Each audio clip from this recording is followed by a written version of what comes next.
ইকরার মৃত্যুর পর থেকেই চারদিকে চলছে আলোচনা আর প্রশ্ন।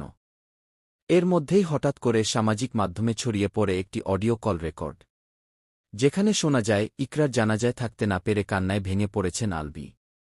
অডিওটিতে শোনা যায় আলভির কণ্ঠ বারবার কেঁপে উঠছে।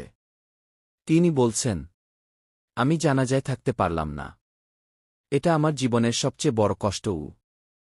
এই কথার পরই তার কান্নার শব্দ শোনা যায়। যিনি ফোনের অপর পাশে ছিলেন তিনি বারবার তাকে শান্ত করার চেষ্টা করেন। আলভি বলেন, বিশ্বাস করো, আমি যদি পারতাম এই মুহূর্তেই চলে আসতাম।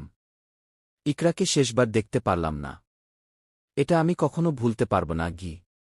এই কথাগুলো শোনার পর অনেকেই আবেগাপ্লুত হয়ে পড়েছেন। কেউ বলছেন একজন মানুষের কষ্ট তার কণ্ঠেই বোঝা যায়।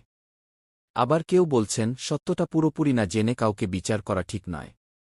কল রেকর্ডে আরও শোনা যায় আলভি বলছেন, ওর জন্য দোয়া করো, আল্লাহ যেন ওকে জান্নাত দান করেন গি।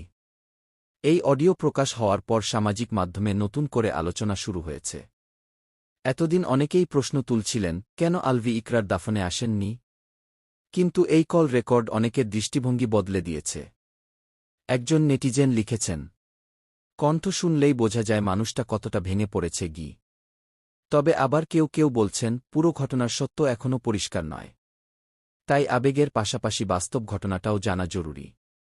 ইকরার মৃত্যু একটি পরিবারকে ভেঙে দিয়েছে।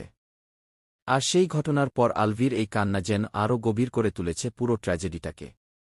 শেষবারের মতো স্ত্রীকে বিদায় জানাতে না পারার কষ্ট সম্ভবত একজন মানুষের জীবনের সবচেয়ে কঠিন অনুভূতিগুলোর একটি। এই কল রেকর্ড এখন সামাজিক মাধ্যমে দ্রুত ছড়িয়ে পড়ছে।